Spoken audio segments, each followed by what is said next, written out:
네, 오늘 말씀은 지난주에 이어서 바울이 감옥에 갇혀 있는 그러한 그 내용입니다. 바울이 주후 58년에서 60년까지 2년 동안 가이사라에 갇혀 있었습니다. 갇혀 있는 기간 동안에 이제 바울이 무엇을 했을까? 오늘 말씀을 함께 나눠보기를 원하는데요. 이 벨릭스 총독이 바울을 불러서 자꾸 이야기도 하고 말씀을 드릴 때에 두려움도 오고 바울이 이제 좀 나가나 보다 생각했는데 나가지 못하고 3개월, 6개월, 1년, 2년 가까이 지나는 이 갇혀 있는 이 시간 가운데 바울이 무엇을 했는지 빌립보서 4장 12절에서 바울이 그 힌트를 주고 있습니다. 빌립보서는 이제 감옥에서 쓴 서신입니다. 옥중 서신인데요. 바울이 이런 고백을 합니다. 4장 11절에 보면 내가 궁핍함으로 말하는 것이 아니라 내가 어떠한 형편에 있든지 자족하기를 배웠노니. 바울은 이 갇혀 있는 기간 감옥에서 뭘 배웠냐면 자족하기를 배웠다. 12절 나는 비천에 처할 줄도 알고 풍부에 처할 줄도 알아 모든 일 곧 배고픔과 배부름과 풍부와 궁핍에 처할 줄을 아는 일체의 비결을 배웠노라. 바울이 이 갇혀 있는 기간 동안에 무엇을 했는가? 그는 자족하는 방법, 풍부나 비천에 처하나 공고에 처하나 그 어떠한 상황에서도 자족할 수 있는 그 일체의 비결을 배웠습니다. 이 배웠다라는 말을 제가 한번 찾아보니까요. 이것이 만타노라는 단어인데 기술을 습득하다입니다. 경험과 실습을 통해서 습득한 기술을 말하는 것입니다. 이 배웠다라는 것은 가만히 있는데 그냥 저절로 알아지는 것이 아니라 그가 끊임없이 훈련하고 연습하고 그러는 가운데 자족의 기술을 배우게 되었다. 모든 상황 가운데서 그렇게 만족할 수 있는 그런 일체의 비결을 배웠다라고 그렇게 이야기를 하고 있습니다. 일체의 비결이 무엇인지 알려주는 그 단서가 나오는 것이 빌립보서 4장 6절 7절인데요. 제가 또 읽어드리도록 하겠습니다. 아무것도 염려하지 말고 다만 모든 일에 기도와 간구로 너희 구할 것을 감사함으로 하나님께 아뢰라. 그리하면 모든 지각에 뛰어난 하나님의 평강이 그리스도 예수 안에서 너희 마음과 생각을 지키시리라. 바울이 감옥에서 갇혀있는 기간 동안에 자족의 기술을 배웠는데 그 자족의 기술이 어떤 것인지 어떻게 훈련했는지를 그 힌트를 6절과 7절이 주고 있습니다. 빌립보서 4장 여기서 보면요. 아무것도 염려하지 말고 라고 시작을 하고 있어요. 이 말씀을 이렇게 뒤집어 보면 바울이 갇힌 기간 동안에 얼마나 염려가 많았겠습니까? 이 모든 염려들이 바울의 마음을 공격하고 계속 마음에서 그런 것들이 떠올랐던 것입니다. 갇힌 상황 가운데서 바울에게 있었던 것은 이 마음에 있는 염려들이었어요. 염려는요, 정도가 약한 두려움입니다. 이 두려움이라는 것은 우리가 집 앞에 이제 나가서 잔디밭에 나갔는데 뱀이 꽈리를 이렇게 뚫고 있어요. 그럼 그 뱀을 봤을 때 느끼는 감정이 두려움입니다.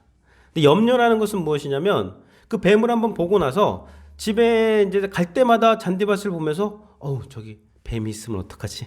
뱀이 있으면 어떡하지? 하는 게 염려가 되는 것입니다. 지금 우리가 사는 이 사회에 환경 파괴, 묻지마 범죄, 경제 위기, 교통사고의 위험, 여러 가지 그러한 그 위험 요소들을 우리가 그런 노출되어서 살아가고 있습니다. 그래서 이러한 우리의 환경들이 우리를 늘 염려하게 하는 것이죠. 혹시 무슨 일이 일어나면 어떡할까? 이 코로나 바이러스 때문에 우리의 염려가 지금 더 가중되어 있고 더 높아진 그러한 환경에서 우리가 살고 있습니다. 바울도 이 갇혀 있는 상황 가운데서 지금 염려가 계속 바울의 마음을 공격했던 것입니다. 내가 풀려나지 못하면 어떡하지? 지금 유대인들이 또 계략을 써가지고 나를 예루살렘으로 옮긴 다음에 거기서 나를 죽이면 어떡하지? 바울의 이 마음에 이러한 염려들이 계속 올라왔던 것이죠. 근데 바울은요, 이제 감옥에서 군사들이 자신을 지키는 것을 보면서 내가 이러면 안 되겠다. 내 마음을 잘 지켜야 되겠다. 염려와 불안과 공포로부터 내 마음을 잘 지켜야 되겠다 하면서 바울이 기도를 이제 하기 시작한 것인데요. 이 케네스 배 선교사님은 북한에 붙잡혀서 이 선교 활동 중에 북한에 붙잡혀서 15년 교화형을 받고 735일 동안 북한 감옥과 노동교화소에서 강제 노동을 한 그런 선교사님입니다. 이 케네스 배 선교사님이 이제 붙잡혀서 원래 여러 번 북한을 왔다 갔다 했는데 이제 자신의 가방에 하드디스크가 있는 거를 잊어버리고 들어갔다가 그것이 발각되는 바람에 이제 체포가 되어서 15년형을 받았습니다. 그래서 이제 이제 재판을 받고 갇혀 있는 상황에서 북한 사람들이 그 검사가 계속 와서 하는 말이 너는 이제 끝났다. 아무도 너를 신경 쓰지 않는다. 아무도 너를 기억하지 않는다. 너는 집에 돌아갈 수 없어. 계속 이 말만 했다 그럽니다. 넌 집에 못 간다. 너는 끝났다. 아무도 너를 기억하지 않는다. 그래서 이 선교사님이 그런 말을 듣고 너무나 이제 힘들어하게 되는 것이죠. 그런데 이제 내가 언제 돌아갈 수 있을까? 하나님께 기도도 하면서 하나님 저를 다시 빨리 풀어주세요라고 여러 가지 기도를 했는데 안 되는 거예요. 735일 동안 있었으니까. 근데 하루는 이렇게 있다가는 절망 가운데 죽을 것 같다는 그런 이제 생각이 들었습니다. 그래서 이 선교사님이 이 갇혀 있는 상황을 받아들이기로 했어요. 받아들이고 풀려나는 것도 물론 그러면 좋지만 내가 여기 갇혀 있는 것이고 나는 이 갇혀 있는 상황에서 선교사가 되겠다라는 마음을 갖기 시작합니다. 그래서 아침에 일어날 때마다 나는 선교사다. 내가 여기에 있는 이유는 내가 여기 선교사로 왔기 때문이다. 이 문장을 계속 반복하면서 자신이 선교사임을 그렇게 선포하고 되뇌었습니다. 이런 기도를 하기 시작하면서 한 가지 변화가 일어나기 시작합니다. 이분이 쓴 책이 있어요. 잊지 않았다는 책. 이제 그 부분에서 이제 한 부분을 제가 소개하도록 하겠습니다. 나를 구해달라고 기도할 때는 머릿속에 오직 나 자신에 관한 생각만 꽉 차 있었다. 그런데 억류를 하나님의 뜻으로 받아들이고 나서부터는 주변 사람에 대해서 하나님의 마음을 품기 시작했다.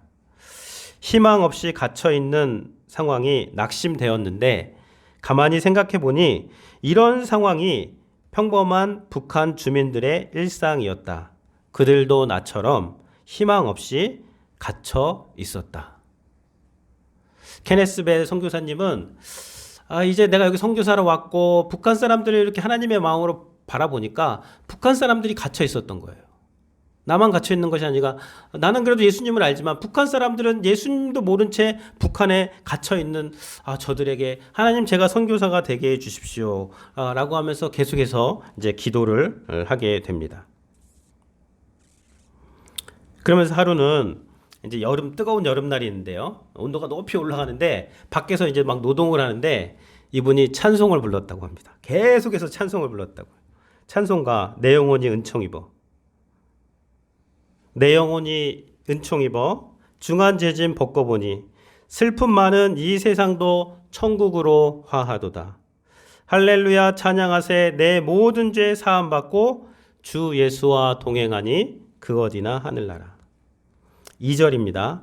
주의 얼굴 뵙기 전에 멀리 뵈던 하늘나라 내 맘속에 이루어지니 날로 가깝도다.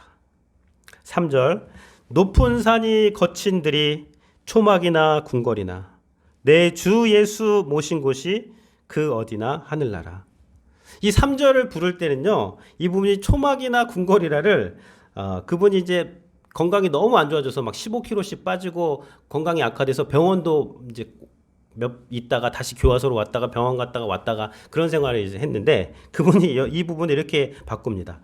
병원이나 감옥이나 내 주 예수 모신 곳이 그 어디나 하늘나라. 이 찬양을 이제 일하면서 계속 부르는 거예요. 높은 산이 거친 들이 병원이나 감옥이나 내 주 예수 모신 곳이 그 어디나 하늘나라. 일하면서 계속 이 찬양을 하는 거죠. 크게. 그러니까 그 이제 간수들이 이제 하루는 은밀하게 이 케네스베 선교사님을 찾아왔습니다. 선교사님, 목사님, 케네스베 선교사님처럼 하나님을 섬기면 생기는 것이 무엇입니까? 목사님처럼 하나님을 믿으면 교회에 뭘 갖다 바쳐야 됩니까? 정말로 하나님이 있다면 왜 아직도 여기 계신 것입니까? 목사님보다 다른 죄수들은 더 빨리 풀려났는데 목사님은 왜 하나님이 계시는데 여기 있는 것입니까? 막 이런 질문들은 북한 간수들이 하기 시작했습니다. 케네스베 선교사님이 이렇게 대답했어요. 책에 있는 내용 말씀드리면요. 내가 이곳에 있는 것이 하나님의 계획입니다. 그 계획에는 당신들을 비롯한 간수들이 포함되어 있습니다. 생각해 보세요. 제가 여기 오지 않았다면 당신이 하나님과 그 아들 예수님에 관해서 들을 수 있었겠습니까? 간수가 그 이야기를 듣더니 그건 맞습니다. 전에는 전혀 들어본 적이 없습니다. 이렇게 대답을 했다고 합니다. 이 선교사님이 이 감옥에서 갇혀 있으면서 이 2년 가까이 갇혀 있으면서 하나님 저를 구해 주십시오가 아니라 하나님 저를 사용해 주십시오라고 기도하자 새로운 문이 열리는 거예요. 내가 여기 선교사로 왔구나. 하나님 저들이 갇혀 있는데 저들에게 예수 그리스도를 통해서 자유의 복음을 알려줄 수 있는 제가 되게 해주십시오. 이렇게 기도를 하자 새로운 그러한 삶을 살 수가 있고 이분이 이제 미국으로 다시 돌아올 때 이 간수분들이 그렇게 아쉬워했다고 합니다. 감옥에서 지금 바울이 동일한 고백을 하고 있는 거예요. 7절에 보면 바울이 모든 지각에 뛰어난 하나님의 평강이 그리스도 예수 안에서 너희 마음과 생각을 지키시리라. 하나님의 평강이 마음과 생각을 지켜주신다. 이 지킨다라는 말을 이게 guard입니다. 군사 용어입니다. 그래서 하나님의 평강이 너의 마음을 보호해 주신다. 보초를 서 주신다. 안전하게 지켜 주신다.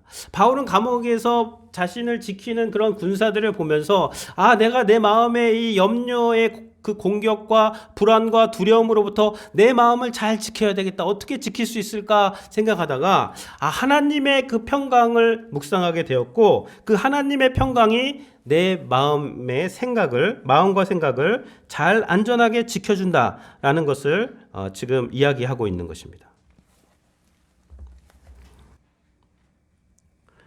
갇힌 상황에서 바울이 자족의 비결을 배웠는데 그 자족의 비결은 무엇인가?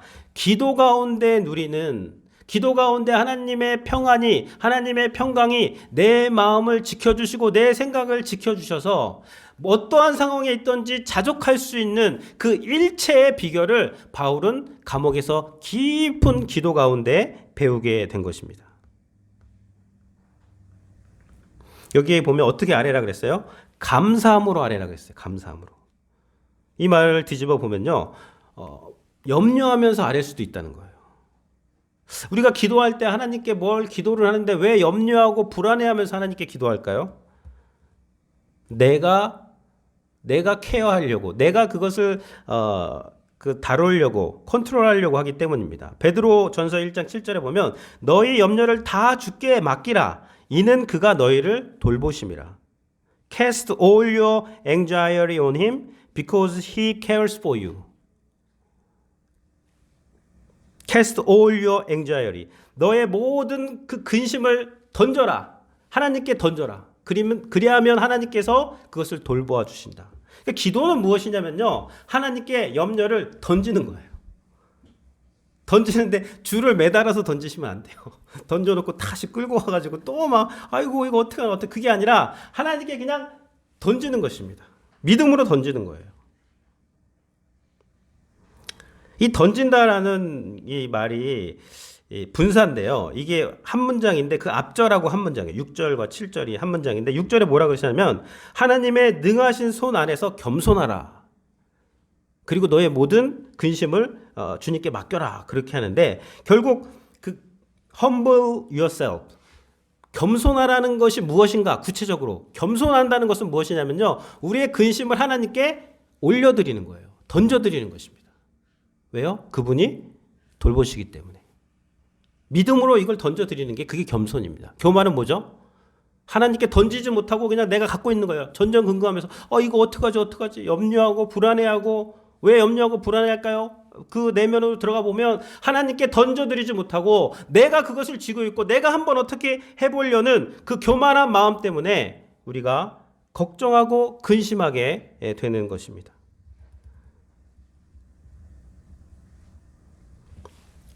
감사함으로 하나님께 아뢰는다. 이게 뭐예요? 믿음으로 하나님께 기도하는 거예요. 던지는 것입니다. 그리고 하나님의 주권을 인정하시는 거죠. 하나님이 통치하신다. 하나님 다스리신다. 그가 다스리시고 그가 통치하시고 이 세상이 아무리 어떻게 변해도 내 환경이 어떻게 변해도 하나님이 통치하시고 마침내 하나님은 하나님의 계획을 이루신다라는 것을 인정하면서 던지는 것입니다. 그러면 감사하면서 기도할 수 있어요. 염려하면서 기도하지 않습니다.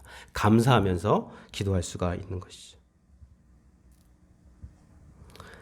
바울이 감옥에서 이 2년 동안의 갇힌 기간 동안에 계속해서 연습한 게 있어요. 배운 것이 있어요. 그 자족의 기술을 배웠습니다. 어떻게 배웠죠? 기도로 이것을 계속 훈련한 거예요. 주권을 인정하고 염려를 주님께 맡겨드리고 하나님의 일하심을 묵상하면서 예수님께서 나를 위해서 하신 일을 보면서 아까 우리 찬양했죠? 주 안에서 기뻐하라. 그거는요, 기쁨의 감정을 말하는 게 아니에요. 뭐 지금 이렇게 어려운 시간에 어떻게 우리가 기쁨의 감정으로 항상 기뻐할 수가 있어요? 아닙니다. 하나님께서 나를 위해서 하신 일을 보고 그 일을 보고 기뻐하면 항상 기뻐할 수 있다는 거예요. 그러니까 믿음의 고백인 것입니다. 항상 기뻐하라는. 바울이 갇힌 상황에서 그걸 연습한 거예요. 그러자 자족의 기술을 거기서 배우게 된 것이죠. 자족은요, 염려가 없는 상태가 아닙니다. 자족은 내가 이제 만족하는 그러한 그 마음의 상태인데요. 평안한 마음의 상태인데요. 자족은 염려가 없는 것이 아니라 염려의 부재가 아니라 하나님의 평강의 임재 가운데 자족할 수 있는 것입니다. 자족은 외부적인 변화에 있는 것이 아니라 내면에 하나님의 평강이 채워질 때 자족할 수 있게 되는 것이죠. 자족은 우리의 삶에서 문제가 없어지는 것이 아니라 자족은 문제보다 크신 하나님의 평강을 경험하는 것이 자족이 되는 것입니다. 제가 지난주에 저희 가족 예배를 드리다가 저희 가족 구성원 중에 한 명이 기도를 했는데 너무 짧게 마무리 기도를 한 거예요. 너무 짧게. 그래서 이거 너무 짧은 거 아닌가? 이제 그러니까 아빠, 하나님은 다 아셔. 딱 그러더라고요. 네. 그 말이 이제 맞는 말이죠. 하나님이 우리 상황을 다 아십니다. 네. 때로는 우리가 구하지 않아도 하나님께서 응답하시고, 기도해도 응답 안 할 것은 또 안 하시고요. 기도 또 이렇게 안 해도 응답하실 것은 또 응답하시더라고요. 그래서 이제 이런 것을 확실하게 믿는 분들이 기도를 대체로 안 하시고 기도를 해도 이제 간단하게 이제 식기도 위주로 이제 기도를 이제 하는 것인데요. 그게 다 틀린 건 아니에요. 맞는 부분이 있습니다. 예. 근데 우리가 왜 충분한 기도 시간을 가져야 될까요? 바울이 감옥에서 이 충분한 기도 시간에 그 누린 것은 무엇일까요? 기도는요, 하나님을 바라보는 시간이에요. 의존하는 시간. 우리가 충분한 기도 없이 하나님께 응답을 받으면 그게 하나님이 주신 것인지 잘 몰라요. 그냥 당연합니다. 당연하게 생각하는 거예요. 기도하지 않거나 뭐 형식적인 기도가 반복되면 하나님을 의존하는 그러한 그 믿음이 떨어지게 돼요. 하나님의 의존성이 떨어지면 환경의 의존성이 높아지고, 환경의 의존성이 높아지면 우리의 마음에 염려와 근심이 차오르게 되는 것입니다. 빌립보서에 지금 이 바울이 감옥에서 갇힌 상태에서 쓴 서신이에요. 빌립보서는 총 이게 104구절이 있는데요. 104개의 절로 이루어졌는데 약 40개의 절에서 예수님이라는 단어가 등장하고 있습니다. 그러니까 두세 절에 한 번씩은 예수님이 꼭 나오는 거예요. 그러니까 바울은 감옥에서 서신을 쓰면서 그의 문장에서 나오는 단어가 뭐냐? 예수님, 예수님, 예수님. 예수님, 예수님, 예수님. 그러니까 깊은 기도 가운데 그 예수님을 바라보게 되고 그 마음에 예수님이 충만하시자 자족의 비결을 배우고 근심과 걱정이 사라지게 되는 것이죠.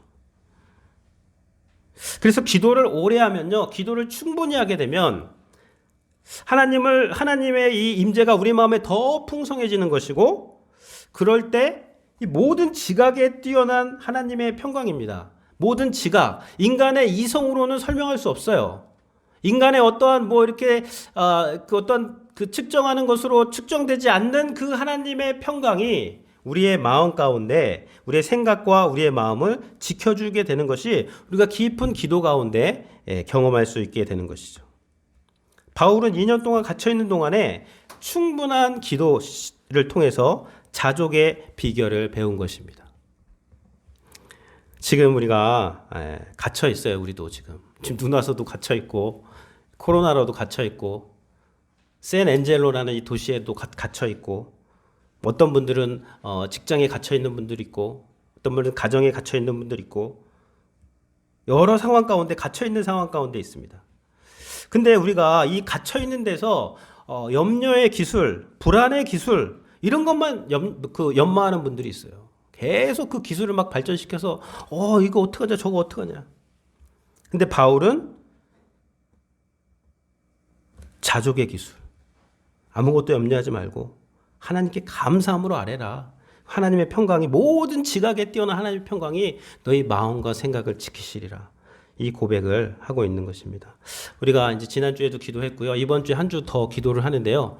충분한 기도 시간을 가지십시오. 예.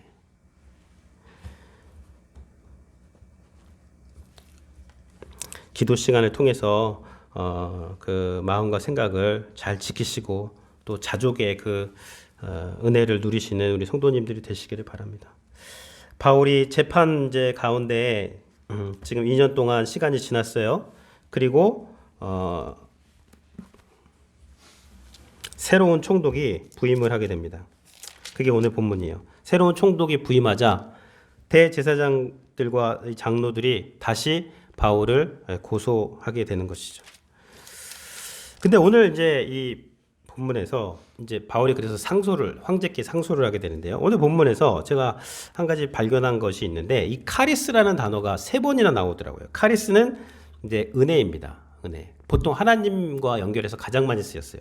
신약 성경에서 154회가 사용되었는데, 카리스, 하나님의 은혜, 은혜로 구원받았다. 그러니까 은혜라는 건 자격 없는 자에게 주시는 하나님의 선물입니다. 그게 은혜인데, 그 카리스라는 단어가 하나님과 관련하여 사용되지 않고 인간에 관련해서 정치적으로 사용된 용례가 3가지가 있습니다. 그게 오늘 본문에서 다 나와요. 3번이. 24장 27절에 보면은 이제 이태가 지난 후에 2년이 지났죠. 벨릭스가 유대인의 마음을 얻고자 하여 바울을 구리하여 두니라. 여기서 바울의 마음을 얻고자 하여, 여기서 바울의 마음을 얻는다. 이것이 페이버로 번역이 되었는데요. 이 페이버가 바로 카리스가 되는 거죠. 카리스. 근데 이 카리스는 하나님의 은혜가 아니라 인간의 페이버. 이 벨릭스가 유대인들에게 왜 페이버를 구했죠? 나를 좀 탄핵하지 말고 내 지지자가 좀 되어 주십시오 하고 바울을 구리하여 두면서 호의를 구했는데, 유대인들은 벨릭스 총독을 그 탄핵 청원서를 황제에게 보내서 벨릭스가 소환이 돼 버렸습니다. 이 카리스는 거절당한 것이죠. 또 한 번의 호의가 나오는데 3절에 하면 25장 3절, 베스도의 호의로 바울을 예루살렘으로 옮기기를 청하니, 여기서의 호의도 카리스입니다. 베스도 신임 총독에게 예루살렘의 이러한 장로들이 바울이 가이사랴에 있는데 예루살렘으로 옮겨서 재판을 하게 해주십시오. 그렇게 요청을 하는 거예요. 그 은혜를 구한 것입니다. 그리고 그 이유가 뭐라 그랬죠? 길에 매복하였다가 그를 죽이고자 함이라. 2년 전하고 똑같습니다. 하나도 안 변했어요. 이렇게 신앙생활하면 안 됩니다. 종교인들은 이래요. 변하질 않아요. 똑같습니다. 근데 어쨌든 이 바울을 죽이기 위해서 가이사랴로 예루살렘으로 이제 이송해 주십시오라고 호의를 구했는데, 카리스를 구했는데, 베스도 총독이, 이 사람이 상당히 처음에 되게 열심히 있는 사람입니다. 오자마자 부임한 지 1절에 보면 부임한 지 3일 만에 가이사랴로 내려갔어요. 로마에서 가이사랴로까지 배 타고 10일길인데 10일 동안 배 타고 오자마자 바로 예루살렘으로 내려간 거예요. 왜죠? 거기가 분쟁 지역이고 문제가 있으니까 거기 가서 이제 사태를 파악하고자 내려온 것입니다. 그래서 처음에 이렇게 와 보니까 이런 그 잘못된 호의를 구해서 여기가 아니라 가이사랴에 가서 재판을 하자. 그래서 이제 가이사랴로 올라가서 다 재판을 하는 장면이 나오는데요. 또 8절에 보면 이제 9절이죠, 9절. 예. 베스도가 유대인의 마음을 얻고자 하여, 여기서도 유대인의 마음을 얻는다는 것이 페이버입니다. 이것이 어떤 정치적인 호의를 구한 거예요. 베스도가 이제 와서 한 2주 정도 지나고 보니까 이 예루살렘 이 분쟁 지역에서는 유대인들의 지지가 필요하겠다. 내가 잘 다스리기 위해서는. 그래서 유대인들의 호의를 구하려면 바울을 예루살렘으로 데리고 가는 게 나을 것 같아요. 그래서 바울에게 묻는 겁니다. 바울아, 네가 예루살렘으로 가서 재판을 받겠느냐? 이것은 유대인들을 의식하고 유대인들에게 호의를 얻고자 한 발언인데, 거기에 대해서 바울이 뭐라 그러죠? 나는 가이사의 재판자리 앞에서 신문을 받을 것이다.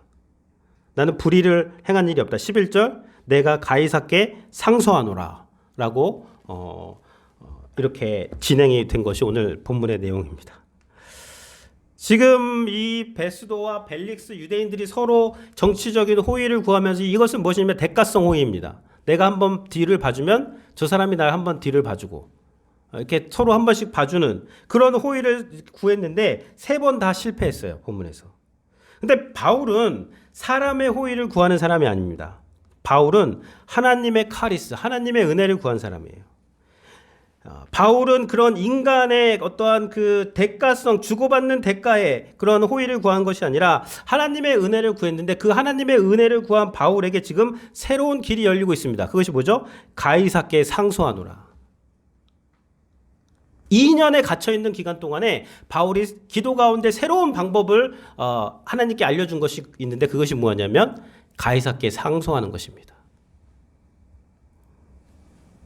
갑자기 이야기가 새로운 국면으로 전개되는 거예요.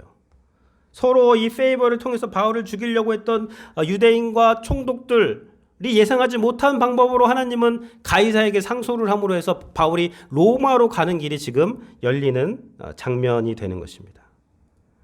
하나님의 은혜는 실패하지가 않아요. 인간의 호의는 실패합니다.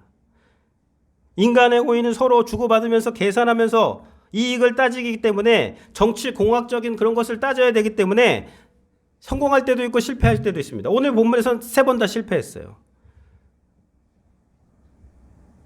그러나 하나님의 은혜는 실패하지 않고, 하나님의 부르심 실패하지 않는 겁니다. 하나님께서 바울을 어떻게 부르셨죠? 하나님 바울을 부르실 때 9장에서 뭐라 그랬어요? 내가 이방인의 임금들 앞에서 나를 증언하여야 할 것이다.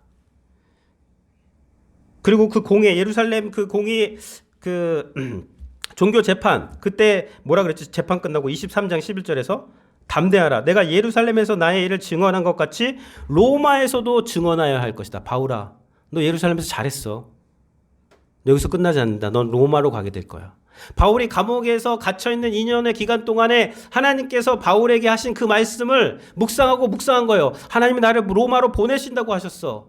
나의 상황은 계속 2년 동안 갇혀있지만 그러나 나는 로마로 가게 될 거야. 어떻게 하나님이 나를 보내실까? 어떻게 보내실까? 바울이 기회가 왔을 때 이야기하는 것입니다. 가이사에게 상소하노라. 하나님의 부르심과 하나님의 은혜는요, 결코 실패하지가 않는 것입니다. 하나님의 호의는 내가 어떻게 하느냐에 따라서 이렇게 막 변하는 그런 호의가 아니에요. 하나님의 이 카리스, 하나님의 은혜는 2000년 전에 예수님을 통해서 완성된 은혜입니다. 여러분, 우리가 두려움이 오고 염려가 올 때 십자가를 묵상하셔야 돼요. 기도 가운데, 깊은 기도 가운데 십자가를 바라보세요. 십자가에 달리신 그리스도를 바라보시기를 바랍니다. 주님께서 뭐라 그러셨어요? 다 이루었다. 예수님은 십자가에서 인류의 모든 악성 바이러스를 자발적으로 жил어주시고 다 감염이 되셔가지고 그 죄의 바이러스에 나타나는 모든 증상들을 십자가에서 친히 다 겪으셨습니다. 그 모든 고통을 다 당하셨어요. 그 죄의 바이러스 때문에 받아야 되는 형벌을 주님께서는 십자가에서 다 받아주셨습니다. 그 바이러스에 감염돼서 죽으셨어요. 왜죠? 우리를 살리기 위해서입니다. 우리에게 은혜를 주시기 위해서, 우리에게 새 생명을 주시기 위해서 주님께서 그렇게 한 것이. 이것은 거래가 아니에요. 하나님의 선물입니다. 이미 성사된 거래를 믿음으로 우리가 이 선물을 받게 되는 것입니다. 두려움과 염려가 몰려올 때, 여러분이 갇힌 상황에서 격리되어 있을 때, 단절되어 있을 때 십자가에서 그 단절되신 예수님을 바라보세요. 예수님이 왜 그렇게 십자가에서 나의 하나님 어찌하여 나를 버리시나이까? 왜 그렇게 하나님께 버림받아야 됐습니까? 하나님께 왜 그렇게 거절당하셔야 됐어요? 우리가 당해야 되는 그 거절과 그 단절을 예수님께서 십자가에서 당해주신 것입니다. 그 단절을 통해서 우리가 이제 하나님께 나아가고 하나님과 연결되고 하나님의 평강이 우리의 마음 가운데 임하게 된 것입니다. 하나님께 받아들여지는 자가 된 것이죠. 그리스도 예수 안에서 그 평강을 우리가 누릴 수가 있는 거예요. 그 십자가의 주님을 바라보시기를 바랍니다. 실패하지 않는 하나님의 은혜를 묵상하시고 하나님의 평강이 늘 우리의 마음과 생각을 지키도록 그렇게 훈련하시는 우리 성도님들이 되시기를 주님의 이름으로 부탁을 드립니다. 아멘. 네, 아멘.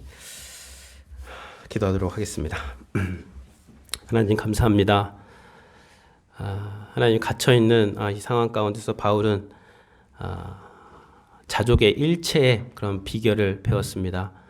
하나님, 우리 가운데 갇혀있는 자들이 있습니까? 모든 염려를 기도로 바꾸게 하시고 주님께 그 염려를 던져버리게 하시고 믿음으로 던지게 하시고 감사함으로 던지게 하시고 하나님의 주권을 인정하게 하시며 하나님의 평강이 우리의 마음과 생각을 안전하게 지키는 것을 늘 경험할 수 있도록 주님 인도하여 주시옵소서. 하나님의 은혜를 우리가 묵상하게 하시고 사람의 페이버처럼 계산하고 왔다 갔다 하는 가변적인 실패하는 은혜가 아니라 하나님께서 이미 완성하신 우리를 위해서 그 완성하신 그 은혜를 온전히 믿고 신뢰하며 나가는 저희 모두가 되게 하여 주시옵소서. 예수님의 이름으로 감사하며 기도드렸습니다. 아멘.